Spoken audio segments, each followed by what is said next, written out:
Buenas tardes a todas y a todos. Nos encontramos esta tarde en un hangout especial y es especial fundamentalmente por nuestra invitada de hoy, que es Carolina Jiménez. En Twitter es OK Infografía. Carolina es artista de profesión, escéptica de mente, no sé si de mente unido o separado, seguro que ambas cosas, y científica de corazón. Ella estudió arquitectura, pero rápidamente el 3D captó su atención y se derivó hacia el diseño audiovisual. Sus pasiones son múltiples, como corresponde al mundo actual, ¿no? Son la ciencia, el cine, la docencia, muchas más cosas, pero sobre todo ella lo resume en el friquismo intelectual. Profesionalmente ha trabajado en efectos digitales en cine y tiene una gran trayectoria internacional. Y como no tiene pocas cosas, pues además de todo ello colabora divulgando ciencia y educando en el conocimiento de su profesión, como es esta actividad que estamos realizando esta tarde. Es colaboradora oficial de Nauka, es miembro de Science en España y también del Círculo Escéptico. Y actualmente es Layout Artist en Skyline en Vancouver. Buenas tardes, Carolina. ¿Qué tal? Pues muy bien, buenos días aquí en Vancouver y es un placer estar aquí con todos vosotros. Muchas gracias por tenerme aquí, que estoy muy contenta y muy emocionada. Bueno, pues nos acompaña Mercedes, que va a llevar el peso de esta charla entre los tres. ¿Qué tal? Buenas tardes, buenos días, buenas noches, dependiendo de qué parte del mundo. Lo que vamos a hacer hoy es traer a otra Carolina, porque la Carolina que sale en las redes está continuamente contando experiencias, contando esa parte de entrevista que un periodista haría y nosotros no somos eso. Nosotros te vamos a hacer un tercer grado, que dirían los blogmaníacos, que por eso nos enseñaron. Pues sabes que los niños son los que preguntan aquellas preguntas más interesantes o que nos ponen más colorados. Y niño que pregunta. Entonces, la primera pregunta va a ser de pequeña. ¿Tú de pequeña en el cole qué notabas? ¿Te aburrías? ¿No te aburrías? ¿Qué te gustaba? ¿No te gustaba? Y sobre todo, ¿qué hacías que tuviera que ver con lo que ahora haces? Es decir, tú cuando estabas en infantil o en los primeros cursos de primaria tenías cine, te ponían cine, películas, podías hacer tecnología, podías hacer tus inventos, podías hacer mucho dibujo, mucha música. ¿O qué te pasaba? Pues yo soy niña de los 80 y en los 80 mucha tecnología en el cole todavía no teníamos. Pero sí que es verdad que sí que la música y el arte sí que se fomentaba bastante, y no solo en el cole, sino también en casa. A mí me la han fomentado siempre bastante y la verdad es que eso siempre me ha ayudado un montón. Cine como tal en el cole, alguna vez nos ponían alguna película, creo recordar. Tengo así recuerdos muy vagos, pero era cosa muy puntual, muy puntual. Para mí lo del cine y este tipo de cosas, el amor a la ciencia ficción y a la ficción en general, era más de casa, más que del cole. En el cole aún no se valoraban y no se llevaban estas cosas. La primera asignatura que tuve yo de informática fue ya en BUP, lo que era BUP entonces, que yo ya tenía 16 años, o sea que de chiquitita no había nada de eso todavía en el cole. ¿Y en casa qué es lo que notaste tú en esa etapa primera, que sí que te fomentaban y que te ha quedado luego para después, que te siga, pues no sé, una tradición, una emoción, una afición? En casa sí que se enseñaba mucha ciencia. En ciencia y ciencia ficción en casa siempre ha habido. Y cine sobre todo. Éramos muy aficionados al cine y sí que recuerdo ver todo el cine que yo recuerdo ver de pequeña, lo recuerdo ver en casa. Apenas recuerdo ir a las salas de cine, fíjate. Yo empecé a ir a las salas de cine ya de más jovencita, pero de niña el cine se veía en casa. Y el cine y la ciencia. Yo recuerdo pues series de infantiles y películas infantiles que promocionaban el tema de la ciencia y de, si os acordáis, de Eres una vez el hombre y de Los sabios y de este tipo de cosas que a mí me iban abriendo los ojos y yo me iba alucinando con esas cosas. Y Cosmos, si os acordáis de Cosmos, lo veíamos una y otra vez en casa y esas cosas. Y sobre todo el cine de ciencia ficción. Yo soy niña de la Guerra de las Galaxias y de este tipo de generación que siempre me ha llamado la atención desde siempre. Bueno, pues ahora te vamos a dejar con el serio, que Jesús, que como es equipo directivo de un instituto. A ver, ¿qué pasa? Me gustaría saber, con la perspectiva que tienes actual de tu campo de profesión, ¿qué hubieras echado de menos si tuvieras esa perspectiva cuando eras estudiante universitaria? ¿Te hubiera gustado que fuera tu formación universitaria? Pues claro, es que mi formación universitaria fue en el campo de la arquitectura, entonces no tenía tanto que ver como a mí me hubiera gustado y por eso precisamente la dejé. No, pero fue precisamente una de las asignaturas de arquitectura, porque a mí la arquitectura pues es una carrera apasionante y combina muy bien tecnología y arte, que es un poco lo que yo iba buscando cuando yo quería formarme. Y teníamos asignatura de química, asignatura de física y esas cosas a mí me gustaban un montón, pero no terminaba de ser la profesión para mí. Salvo una asignatura que sí que teníamos relacionada con la informática, que yo creo que era la única que teníamos, que era cuando empezábamos a levantar las casas en 3D, no solamente hacer los planos a mano y hacer los planos en AutoCAD, en el ordenador, sino cuando empezábamos a tener los primeros programas que levantaban las casas en 3D. Claro, yo ahí dije casas y lo que no son casas, ahí se pueden levantar naves espaciales, planetas, muñecos, robots o monstruos o lo que sea. Y ahí fue cuando yo decidí que eso era lo que yo quería hacer. Lo descubrí en la carrera, pero muy tangencialmente, claro. No era central en la carrera, precisamente. Y ahí fue cuando me enamoré de esta otra profesión y decidí dejar la arquitectura. Pero ahora viene la parte de familia. ¿Cómo decide tu familia, cómo recibe mejor tu familia esa decisión de dejar la carrera y apostar por otro mundo? Al principio, después... Pues a las madres no se las puede engañar. Cuando a mi madre le dije, mamá, es que quiero dejar la arquitectura para hacer otra cosa, me dijo, ya. Mi madre me conoce muy bien y obviamente las madres saben de esto casi antes que nosotros. Me dijo, bueno, pues dime qué quieres hacer y vamos a por ello. O sea, yo la verdad es que he recibido siempre ese apoyo, lo he tenido de ella y desde el principio, cuando me tocó decir, bueno, mamá, es que ahora me quiero ir al extranjero, me dijo, bueno, pues dime dónde para que vaya a verte. Siempre he tenido todo el apoyo del mundo por su parte y eso la verdad es que facilita mucho las cosas. Y pero que me conoce, si no me conoce ella, ¿qué me va a conocer? ¿Y la parte de padre qué decía? Bueno, en conflicto, ¿sabes? Que siempre tenemos, ¿no? Cuando deja la carrera, qué desastre, qué horror, qué va a venir, qué vas a hacer. En mi caso, en ese momento éramos solamente familia, solamente estaba mi madre en casa, éramos mi madre, mi hermano y yo. Así que no hubo conflicto. Vale, genial. Pero tú aconsejarías a la parte, del principio de carreras, cuando no se encuentren a gusto, que apuesten por aquello que les gusta, aunque suponga abandonar esa carrera, coger otro camino, que en el fondo, como tú muy bien has dicho, alguna cosa te sirvió y aprendiste, ¿no? Pero no es exactamente arquitectura lo que haces.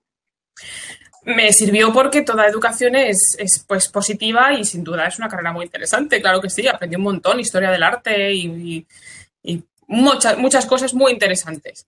Pero yo sin duda, a quien lo tenga claro, yo recomiendo dejarlo. Si lo que estás haciendo no te gusta y descubres que te gusta otra cosa, no importa cuánto tiempo pienses que llevas invertido y que no va a merecer la pena dejarlo, yo creo que merece la pena, aunque sea un poco más tarde, dedicárselo a uno que a uno le gusta, que pasarse la vida con una profesión que uno no termina de llenar.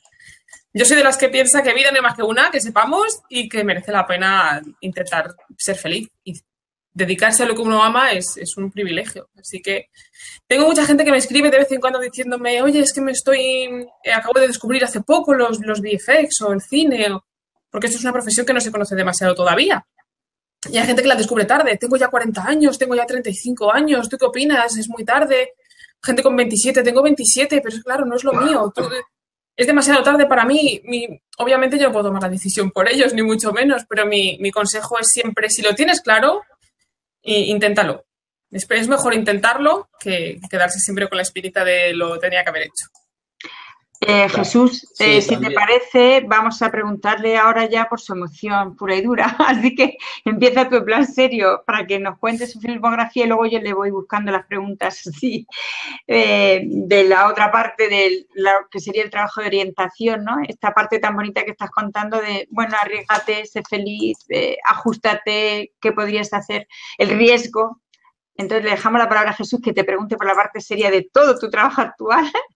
Vale, a mí me interesa mucho tu trayectoria también en el sentido que estamos en un mundo totalmente cambiante donde muchos jóvenes no saben qué estudiar, incluso estudian carreras que están desfasadas antes de comenzarlas. En este mundo cambiante, ¿no? Cómo el ser capaces de reinventarnos continuamente y de cambiar un poco de profesiones, ¿no? De profesiones que se están realmente inventando, ¿no? Cómo tú tuviste esa visión cuando se estaba creando todo el mundo del 3D y demás, cómo buscar tu camino profesional por otro lado, ¿no?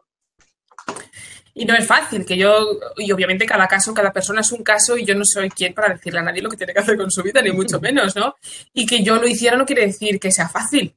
Da mucho miedo. Yo llevaba casi 4 años en la carrera cuando decidí dejarla y yo dije, Dios mío, ¿y ahora cómo dejo yo algo que parecía que iba a ser mi carrera para siempre, mi profesión para siempre, para dedicarme a hacer muñequitos que se mueven?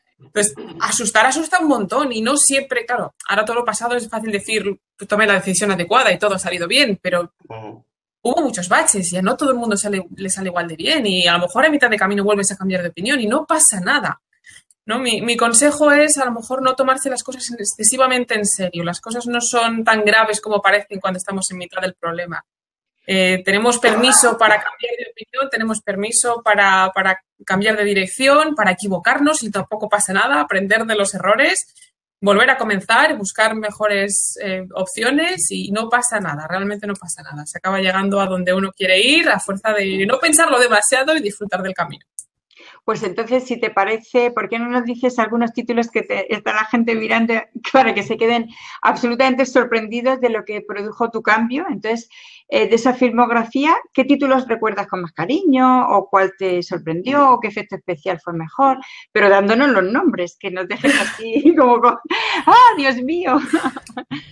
Pues las películas en las que yo he trabajado que recuerdo con más cariño son sin duda la trilogía del Hobbit, porque supusieron para mí una pequeña meta, ¿no? a conseguir, porque a pesar de que yo decidí dejar la carrera porque no me gustaba demasiado la arquitectura, yo no sabía muy bien qué hacer o cómo enfocar esta nueva afición que yo había encontrado hasta que no vi los DVDs del Señor de los Anillos. ¿Os acordáis cuando salieron?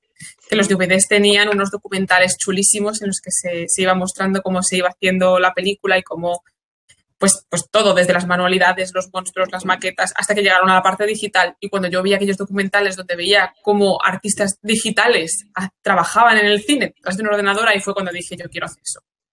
Entonces mi empeño era que yo quería acabar trabajando en películas como aquellas que hacía esa gente en Nueva Zelanda, porque las películas del Señor de los Anillos están hechas en Nueva Zelanda. Así que mi empeño fue intentar llegar a algo como eso. Y resulta que es que conseguí llegar a Nueva Zelanda a trabajar con Peter Jackson en la trilogía del Hobbit. Justo cuando finalmente, después de mandarles mi currículum 1.000.000 de veces, finalmente me contestaron, estaban haciendo el Hobbit. Así que me pude unir al equipo del Hobbit y trabajé allí en Nueva Zelanda en las tres películas de la trilogía del Hobbit. Y de las otras películas, a ver, ¿nos das nombres y nos das algún dato de alguna que tengas en especial? O un efecto especial muy difícil, pero que al final salió. Efectos especiales difíciles, es que la mayoría están en el Hobbit. ¿Os acordáis de las telarañas del bosque de Mirwood? Que son telarañas por todas partes. Pues ese bosque lleno de telarañas los llenamos de telarañas entre 2 compañeros y yo, que teníamos que desarrollar con los informáticos precisamente una herramienta que simulaba, un simulador de telarañas y entre otros 2 compañeros y yo llenamos aquel bosque de telarañas que al principio quedaba fatal hasta que conseguimos junto con los informáticos arreglar la herramienta y fueron ahí 2 meses de poner telarañas como locos que fueron muy divertidas y muy, muy cansados. Pero bueno, aparte de eso también he estado en películas del espacio, he estado en Prometheus, por ejemplo, he trabajado con zombies, he trabajado en Guerra Mundial Z, he trabajado en animación con Happy Feet 2, Los pingüinos bailarines, y luego más tarde aquí en Canadá he trabajado en Star Trek Beyond, otra vez saliendo al espacio con naves espaciales, que a mí me gusta un montón. En Alicia a través del espejo, por ejemplo, la segunda parte de Alicia en el País de las Maravillas. Guardianes de la Galaxia 2, que la terminamos hace unos meses, también aquí. Power Rangers, que fue muy divertida de trabajar, Power Rangers, muy colorida y muy divertida. Ahora acabamos de terminar hace escasas semanas la Liga de la Justicia, que se estrenó ayer, creo recordar, en España. Pues no te sé decir, porque yo ayer estaba en otra historia, no te sé decir si se estrenó ayer. Creo que se estrenó en España porque ayer empezó a llegarme por Twitter la gente mandándome fotos de los créditos. ¿Te he visto los créditos? ¿Te he visto los créditos? Digo, eso que ya se ha estrenado. y pues algunas más, pero vamos, así en general para que os hagáis una idea. Cuéntanos un poquitito tu relación, o sea, la importancia que tú le das a la creatividad y su relación, su interacción con la tecnología, ¿no? Cómo humanizar la tecnología, ¿no? ¿Qué importancia tiene esa relación de ambos? Pues tiene muchísima importancia porque la tecnología, así suena una palabra muy fría, y hay quien tiene como que la tecnología es algo frío, es metálico, es robótico, no tiene alma, no, mentira, la tecnología es una herramienta humana y los humanos somos creativos, hemos tenido que ser creativos primero para crear esa tecnología y después es una herramienta artística como cualquier otra. No es más frío un ordenador que un pincel.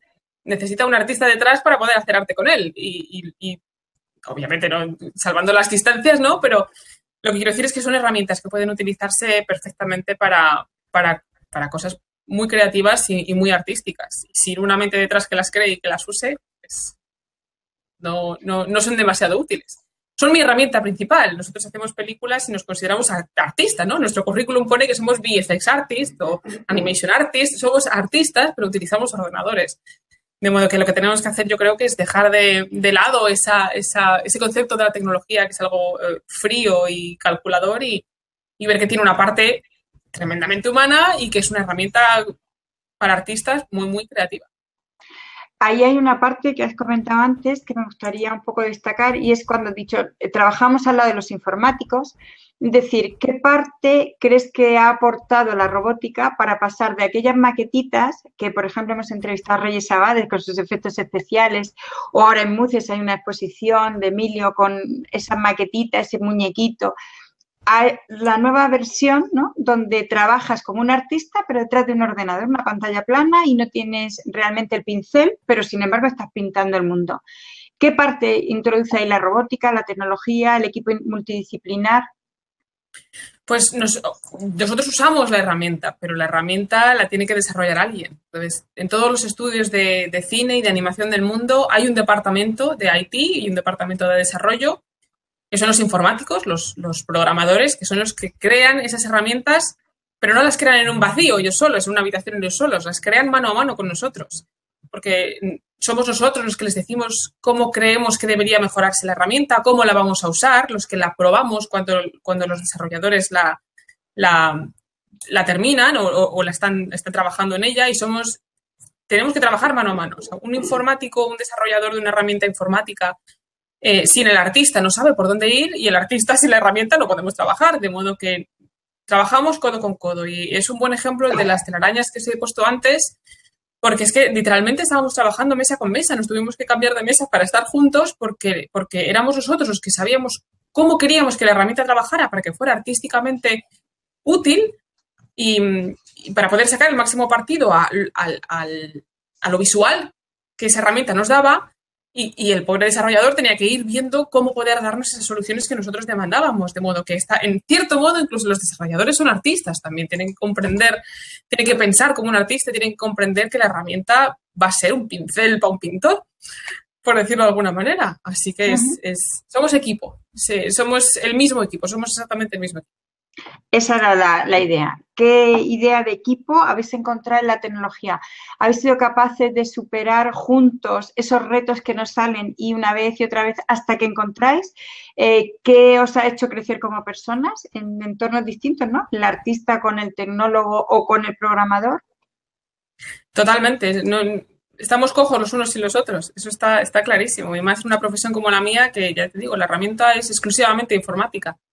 Así que nos necesitamos los unos a los otros y además no simplemente los departamentos como tal, sino las mismas personas. Hay gente que viene de diferentes ámbitos muy, muy distintos. Yo vengo casualmente de la arquitectura, pero hay artistas de todo tipo, hay músicos, hay físicos, hay matemáticos, hay ingenieros, hay gente de todas partes y además de todos los países, de todas las nacionalidades, con lo cual se acaba juntando un conglomerado de diferentes culturas y todos aportamos cosas nuevas a la sopa y así sale la sopa de rica. Entonces, pregunta Jesús. ¿Qué consejo les darías tú a los chicos jóvenes que les interesa tu mundo? ¿Qué tipo de formación les recomendarías? Yo recomiendo siempre formación completa, formación tanto artística como tecnológicamente. Precisamente por esto que estamos comentando, es importante conocer la herramienta que vas a usar, de dónde viene, obviamente, saber manejarla, saber usarla y cuando se rompe saber por qué y saber cómo poder arreglarla, pero también es muy importante tener conocimiento artístico, de historia del arte, tener conocimientos de composición, conocimientos de color, conocimientos de pintura, ¿por qué no? Conocimientos de arquitectura, de escultura, es decir, todo eso no se puede dejar de lado. Porque por mucho que conozcamos la herramienta, necesitamos tener la base cultural que nos permita sacar de ella el máximo posible. Y eso nos lo da una educación completa, lo más completa posible. No se puede dejar de lado ni las artes, ni las ciencias, ni las humanidades. Hay que leer mucho y hay que ver mucho cine, estudiar arte, estudiar ciencia, física, matemáticas, porque, por ejemplo, los animadores en mi profesión tienen que saber cómo se mueven las cosas, tienen que saber cómo reacciona un fuego, cómo de rápido se enciende un fuego, por ejemplo, cómo caen las cosas, cómo se mueven las cosas en el espacio, en gravedad cero. Eso, obviamente, un buen animador, la intuición y la observación ayudan un montón, pero cuando tienes formación, aunque sea básica, de cómo funciona la física, cómo funciona el espacio, cómo funciona el fuego, cómo funciona el calor, tu trabajo va a ser mucho más realista, que es de lo que se trata, al fin y al cabo. De modo que todo aquello que podamos aportar a nuestra formación es siempre, siempre útil para el artista que sea, del ámbito que sea. Y luego esa formación, has hablado de esa convivencia, o sea, ¿de alguna manera tú crees que hay que empezar a conocer y a entrar y salir de ese concepto de aldea global? De estoy aquí, pero soy capaz de vivir de repente en otro país y de repente me encuentro con otra gente. Hay que cambiar un poco el concepto cultural de estabilidad, de un sitio, de lo tuyo y buscar el enriquecimiento con otros. Yo creo que, hombre, igual eso no funciona para todo el mundo. Igual no todo el mundo tiene ese espíritu aventurero de cojo un avión, lo dejo todo y me voy al otro lado del mundo.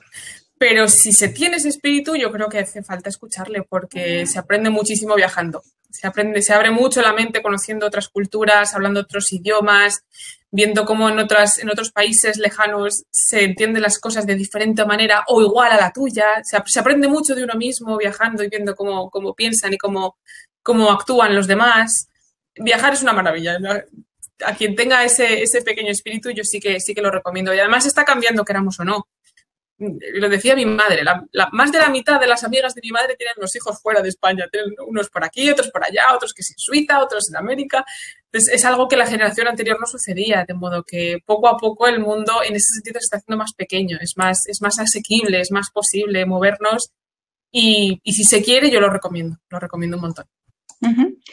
Y de la parte de cine, ¿hay algo que quieras destacar, animar? ¿Qué te parece si se empezaran a hacer animaciones, stop motion, a ver ciencia ficción en las aulas periódicamente y se empezara a cultivar esa afición, por si alguien la tiene, y esa manera de entender lo que uno luego va a ver al cine?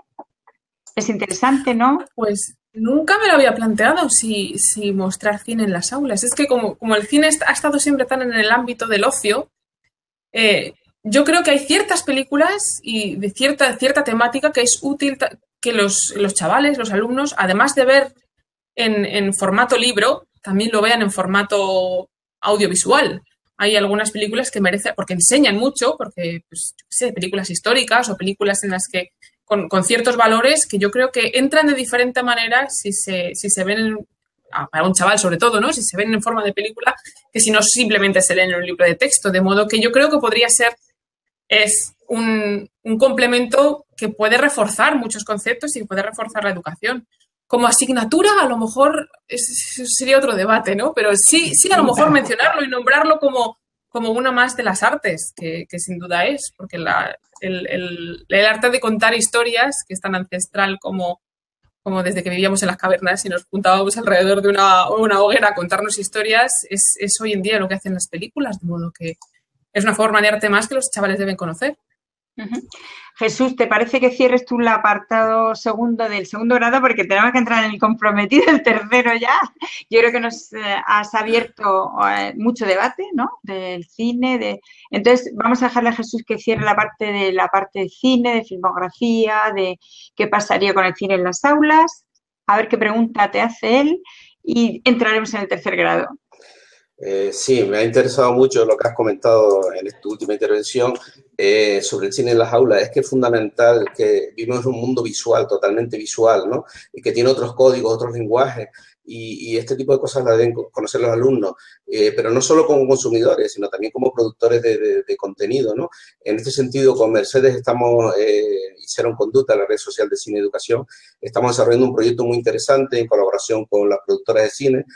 Vamos a ver en muchos cines la película Wonder, que estamos leyendo a su vez el libro, que es La lesión de agua, de R.J. Palacio, y te quería preguntar sobre eso, ¿no? O sea, esa parte de conocimiento del lenguaje audiovisual en las aulas, de aprender a contar historias, de aprender a hablar en público, que conlleva el cine también, todo este tipo de cosas, si las consideras interesantes de cara a desarrollarlas, ¿no? Yo creo que sí, como mínimo como complemento de ciertas asignaturas y de ciertos aspectos que sí que se desarrollan cuando uno ve cine. Yo creo que hemos oído muchas veces historias de gente que se dedica al cine, que descubrió el cine viendo cine, porque en el colegio obviamente esto no se aprendía principalmente. Entonces, descubrir la vocación por querer contar historias, o la mía mismamente, de querer dedicarme a hacer cine por un ordenador, se encuentra viendo cine. De modo que si eso se enseñara más en las aulas, a lo mejor se diera esa opción o se diera esa comprensión de que es una opción y de que hay que saber hacerlo bien y que hay que saberlo comprender, porque como consumidores también tenemos que ser exigentes sobre lo que nos ponemos en la pantalla y sobre lo que nos muestran y cómo nos lo enseñan. Así que yo creo que sí. El mejor método, la verdad es que no lo sé. En ese sentido no lo sé. Pero sí que tiene que ser una opción que no lo era antes y que ahora lo es. Y yo recibo muchos mensajes de chavales que me dicen que se quieren dedicar a esto, que les gusta lo que hago, que cómo pueden hacer porque en su país o su tierra o en su ciudad no hay una escuela de esto o nadie le han explicado esto, o que dónde pueden estudiar. Aún no hay conocimiento de... Lo descubren porque lo ven en YouTube, porque lo ven en los making of, como me pasó a mí, ¿no? En los documentales. Pero nadie les ha contado ni en el colegio, ni han encontrado una escuela donde poder estudiar este tipo de cosas, porque aún no es una opción clara. Y estaría bien que pudiera ser una opción clara, porque es sin duda una profesión, como tantas otras.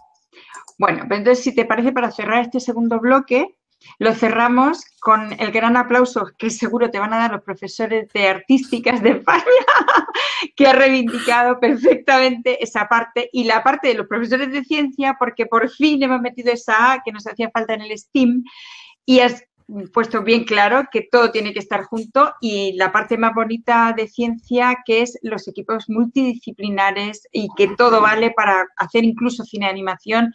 Tienes que saber física, tienes que saber química, tienes que saber cómo va un fuego. Pero ahora viene la parte tercera, ya hemos entrado en materia, y ya que hemos puesto lo del arte, te lo iba a contar al final, pero para que te pongas más comprometida todavía y que todo el mundo sepa quién es tu fan número 1 en España. El otro día tuve una entrevista con el presidente del Consejo Escolar del Estado Español, ni más ni menos. Y entonces le dije, fíjate que estamos haciendo, era para pedir cosas de cine, y dije, fíjate que estamos abriendo el cine y vamos a entrevistar a Carolina Jiménez. Y dice, esa es la chica que salió el otro día en el telediario y que le he visto un montón de entrevistas. Y dice, dile que soy su fan número 1. Digo, no.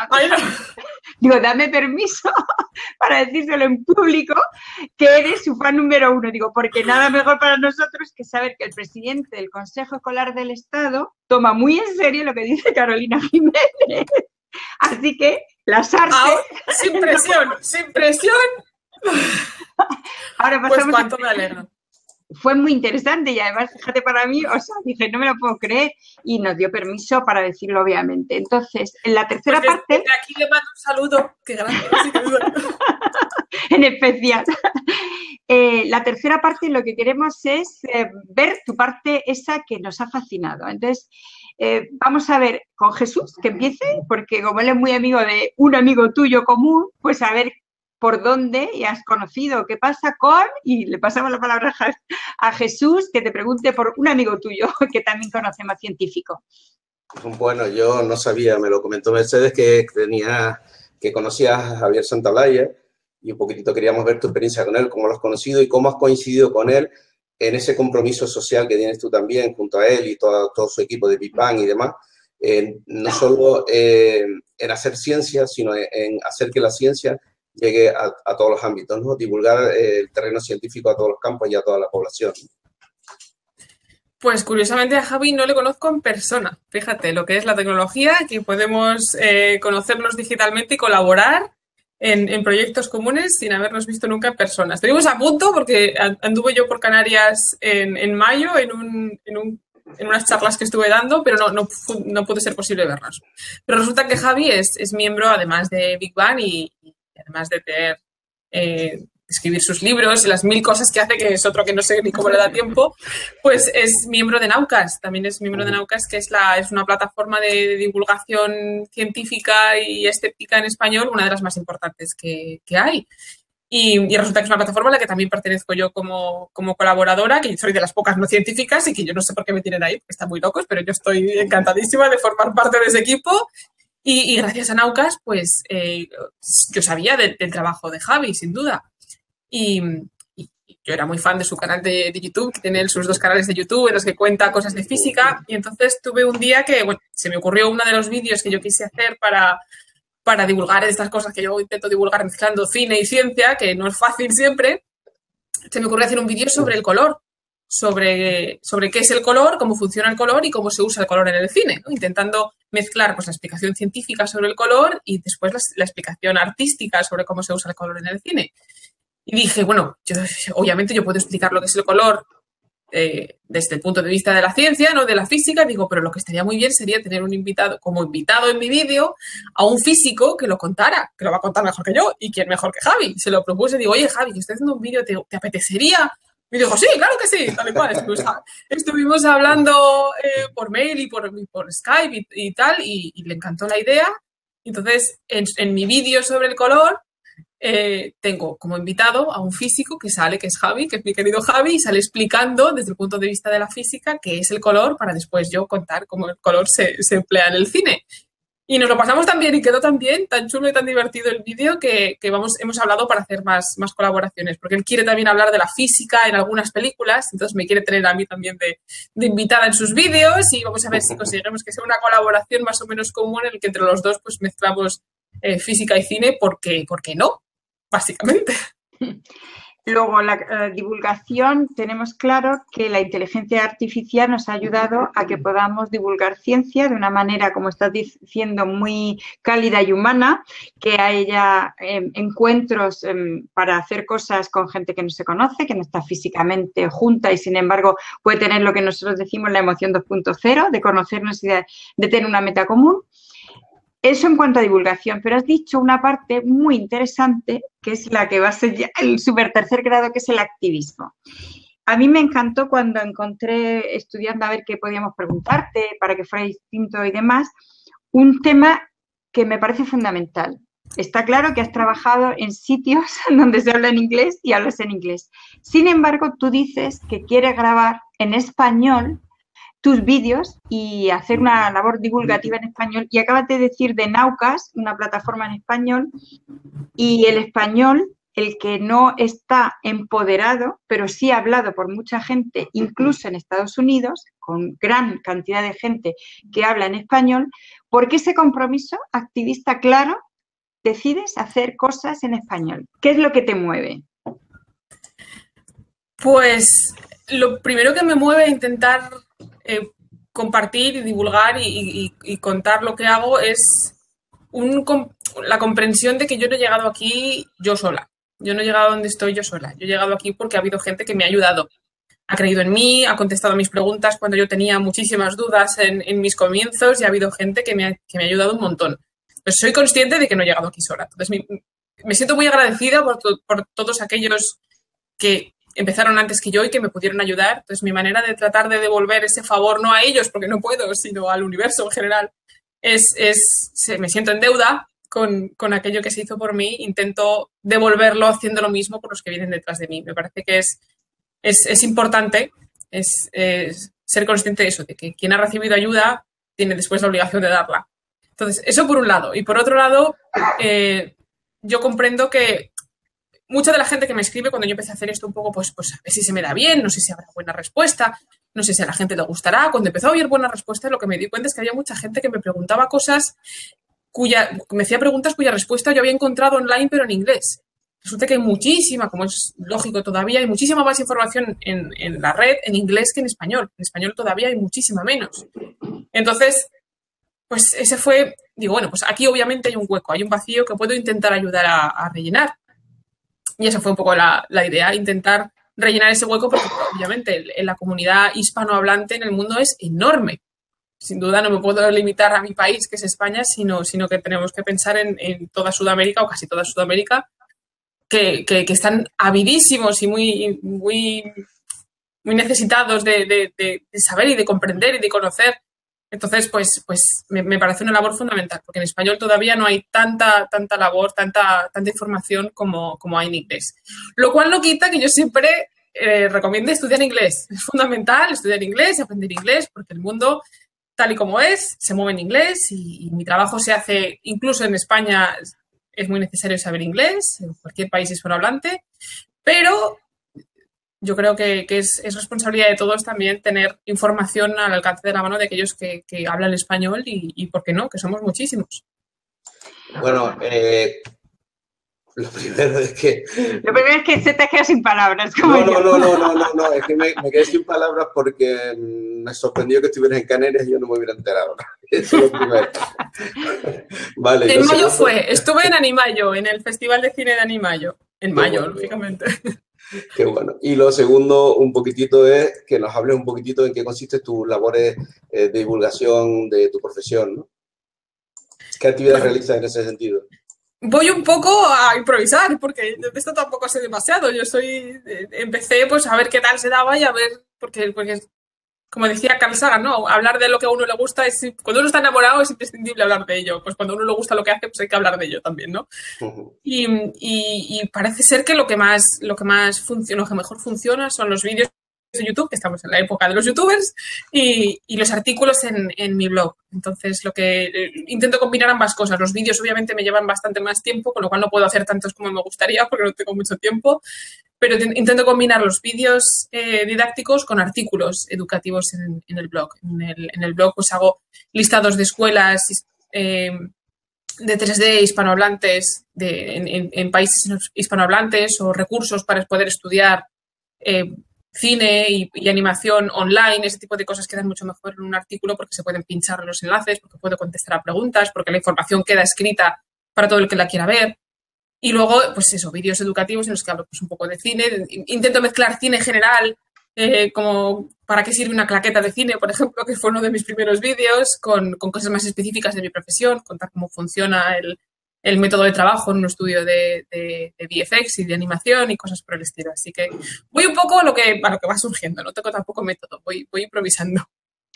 Pues ha sido tan bonito desde el punto de vista de orientadora y de persona que está intentando mandar ese mensaje también humano, ¿no? Con la tecnología y con esa robótica, con esa ciencia, que yo creo que te tenemos que devolver lo que tú estás dando ahora, es decir, ese círculo que no para.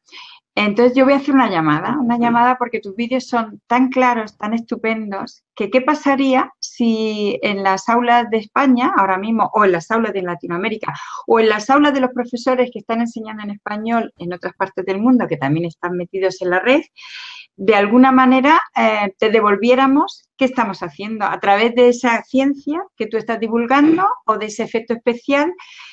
Y estoy segura que en breves empezarás a conocer en determinadas aulas qué se está haciendo con ese material, con ese regalo que estás llevando y sobre todo con ese mensaje tan claro de sí hay que estudiar inglés, pero no hay que dejar fuera del empoderamiento de la ciencia y del saber y de la cultura a aquellas personas que no tienen el tiempo, no han podido, no han tenido los recursos y que están absolutamente capacitadas para recibir ese vídeo de YouTube, aunque sea en la aldea más perdida o en la montaña más alta o esté simplemente metida en su casa.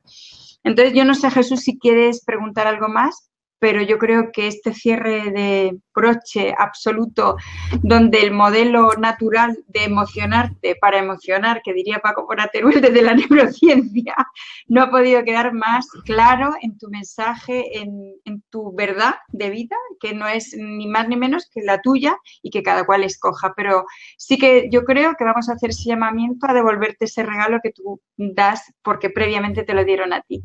Jesús, ¿tú qué cierras? A ver qué dices. Bueno, yo ya se me está ocurriendo una manera de devolverle algo y sobre todo de seguirle pidiendo algo, pero no la voy a poner aquí en directo en un compromiso, lo haremos más tarde, pero sí me gustaría un poquito que despida a Carolina con todo su ánimo y toda su buena dedicación a este mundo del arte actual, ¿no? Una de las cosas más bonitas que me pasaron a raíz de todo esto fue al poco de hacer yo el vídeo sobre el color y el color en el cine, me llegó una foto de una profesora de un colegio de secundaria de una aldea de Sudamérica. No recuerdo el nombre de la aldea ahora, lo siento, pero era una aldea bastante humilde y en la que estaban todos los alumnos viendo mi vídeo en clase. Y la profesora me mandó una foto desde atrás, obviamente, de los chavales viendo mi vídeo en clase, dándome las gracias por el vídeo y a mí se me saltaron las lágrimas. Así que sí que se puede. No hace falta excesivo tiempo ni excesivos recursos. Sí que se puede. Hay que usar la tecnología para las cosas buenas, que son muchas, y para eso está. Pues por mi parte, de verdad, todo mi profundo agradecimiento y ahora ya es el presidente Consejo. Mío a vosotros. Pues mira, ya tienes un fan que es el presidente del Consejo Escolar del Estado, pero la número 2 está aquí. Nos ponemos a la cola. Y millones de gracias por este regalazo para la Semana Europea de la Robótica. En plan general a todo el mundo y seguro que empezaremos a cambiar esa visión de arte, tecnología, equipos multidisciplinares, lenguas para empoderar y para conocer. Jesús, y gracias a vosotros porque más importante que mi labor es casi la vuestra porque vosotros dais ese mensaje y lo distribuís y hacéis este tipo de cosas que estamos haciendo ahora mismo posibles, así que gracias a vosotros. Pues nada, muchas gracias Carolina por haber compartido estos minutos tan interesantes con nosotros y nada, seguiremos muy muy cerca tu trayectoria y todas tus actividades. Pues nada, estamos en contacto, algo se nos ocurrirá que hacer. Vale, gracias. Hasta luego.